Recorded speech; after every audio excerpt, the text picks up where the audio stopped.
There are a few things I would like to pass on to you that I learned from this gentleman about the anatomy of this whole thing.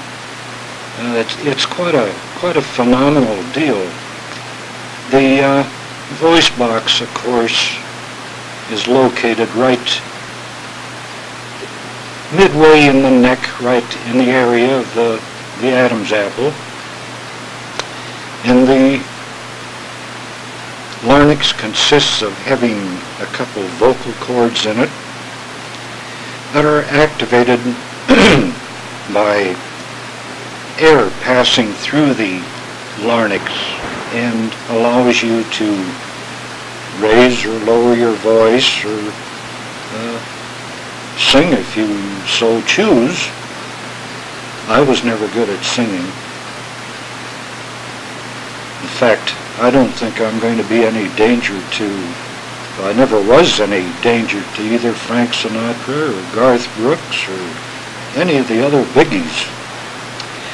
But anyway, with this larynx removed, there is no longer any air to come up through the larynx to allow you to speak.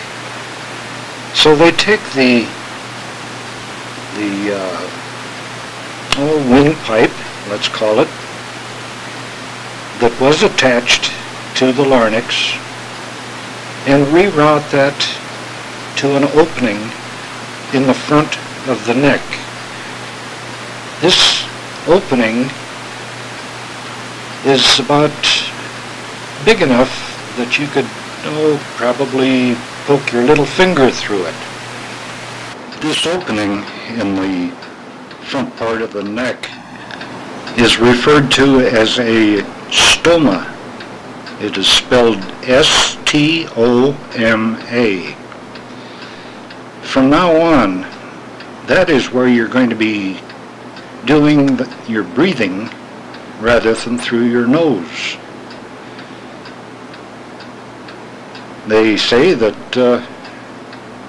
it's quite effective outside of the fact that you're going to lose a little bit of your sense of smell, but they say that this will eventually come back to you. It's going to take a little time, I guess, which I have plenty of. To anyone who isn't familiar with this type of surgery, this stoma might be a little unsightly because it's something that a person has probably never seen, but they are hardly ever visible on a person because there are so many different ways that they can be covered up or disguised or whatever. And sometimes they use a sort of a flesh-colored foam rubber patch that goes over the top of it, which acts as a filter actually to filter any of the air that you're bringing into your lungs. There's another way of disguising these openings too, especially women who would be very conscious of anything like that showing. They have a wide necklace that they can wear that goes over the top of it, still allows sufficient air to come through to enter into your lungs and exhale and everything. And there's very little problems with breathing through this stoma outside of you have to be careful around water. In other words, in taking a shower, you'd want to maybe cup your hand over it or something so you wouldn't accidentally inhale some water. It'd be similar to accidentally gulping a bunch of water with your normal condition. And in the event that a person is a swimmer, they have special deals similar to a snorkel, I guess, that they can use that also allows you to go swimming. And oh, it seems like they have little things to take care of every handicap you might run into. From the literature I've been reading, I would tend to believe that I'll probably be in the hospital for about 8 days. There is a certain amount of healing time that's rather delicate, and during this healing period you will not be communicating with your new mode of speaking. But this Dawn tells me that after about 8 or 9 days you'll begin to start speaking again. And gosh, I don't know, it's going to be a rather interesting thing. There's basically about 3 different methods that they use for communicating, and I won't go into that too much outside of the fact the one that you're possibly the most familiar with, and you've possibly seen people use them. It's a vibrator that you hold up underneath your chin or to the side of your neck that sets up a vibration, and this vibration comes through your mouth, and you have to mouth the words that this vibration enables you to do. Now this is usually the one, I guess, that they start you out with, and from there on, as you progress, then you can go to other methods that you learn to speak with. And so it's going to be very interesting, I think, and it's going to be a lot to learn. But this is a program that's so much like a lot of other surgeries. Your recovery time depends a lot on your attitude and how much effort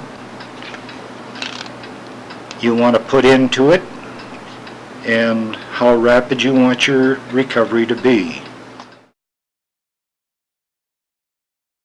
One of the reasons I wanted to make this tape was so that I could pass on some of the information that I found out about this condition. And I wanted to pass it on, especially to the younger people that are coming up in the world, that there are 2 main reasons for cancer of the larynx. One is tobacco and the other is alcohol.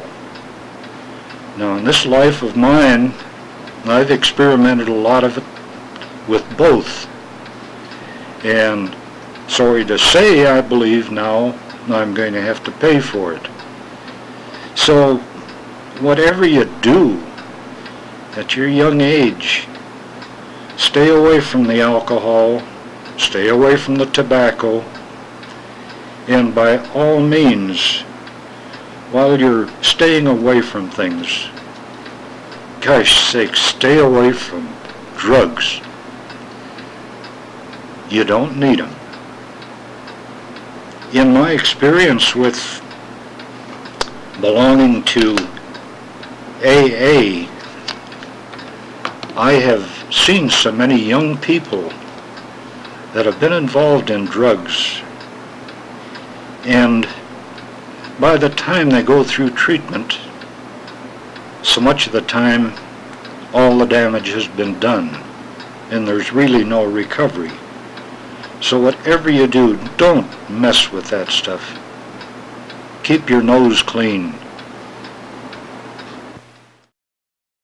I have tried to accept what has to be done to take care of my health problem, and I've gone into it with as positive of an attitude as I can, which I think is very important in any situation regarding your health. You have to make a real effort on your part as well as the part of the doctor. He can't do it alone. So I'm going to do all I can to sort of help roll the boat, so to speak, and try to get this thing taken care of. I think it's very important to always, in all walks of life, to have a positive rather than a negative outlook. Another thing too, you should never feel sorry for yourself. Kind of make the best of what you got to work with.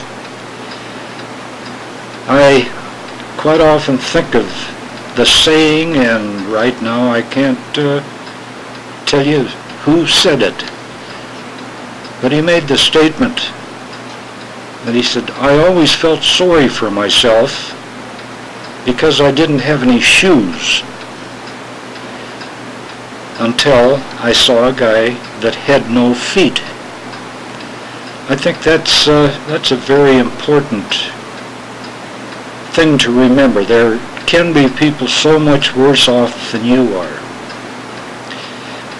One thing I've also found in working with AA, they have what they call a serenity prayer that they say at all of their meetings, and it's a short prayer that to me has so much meaning, and I think about every time you say it or read it, you probably find new meaning to it.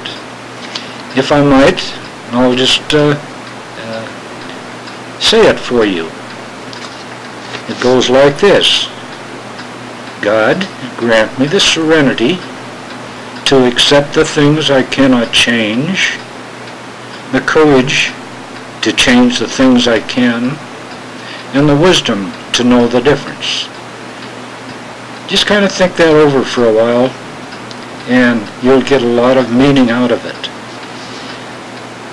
This is about all I have to say to you for now, but I hope possibly maybe this will answer some of the questions, and possibly there might be a little bit of advice in it that especially some of the younger people can take and save yourself a lot of trouble in the future. I just want to thank you for listening. Now you can get up and go and get your cup of coffee or go to the bathroom or whatever you have to do. Thank you all for listening. Good night.